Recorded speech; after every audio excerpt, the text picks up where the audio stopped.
উপদেষ্টা হয়ে পাথর তোলা বন্ধ রাখতে পারলাম না, এমন কথা বলছে রিজওয়ানা সুলতানা। সে মূলত পরিবেশ উপদেষ্টা বাংলাদেশের। সুনামগঞ্জে যেই পাথর উত্তোলন হয়েছে সেটা নিয়ে সে এই কথা বলছে। সে আসলে উপদেষ্টা, তার ক্ষমতা কতটুকু, তার হাতে প্রশাসন। সে চাইলে অন্য কোনো উপদেষ্টা, স্বরাষ্ট্র উপদেষ্টা দিয়ে যারা পাথর তুলতেছে তাদের পাছার চামড়া তুলে দিতে পারত। সে এখন এই কথা বলতেছে, এই কথা তো তার মানাই না। সে প্রশ্ন করতেছে, দেখা যাচ্ছে মানুষের কাছে তার দেওয়া উচিত উত্তর। আসলে সে জানতো না যে এখানে এমন কিছু হচ্ছে।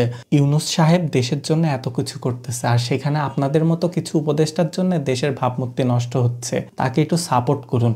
আপনি যদি জানতেন বা এমন কিছু হইতো, কিছু করতে পারতেছেন না, আগে একটা সংবাদ সম্মেলন করতেন। তা মানে এইরকম নিউজ হওয়ার আগে দেখতেন দেশের জনগণ কি করতে পারে। দেশের জনগণ শেখ হাসিনাকে তাড়াইতে পারছে, আর এদের মতো কিছু পাথর খেকোকে হাঁটাইতে পারতো না। এই জিনিসটা আপনার দোষ, বুঝছেন?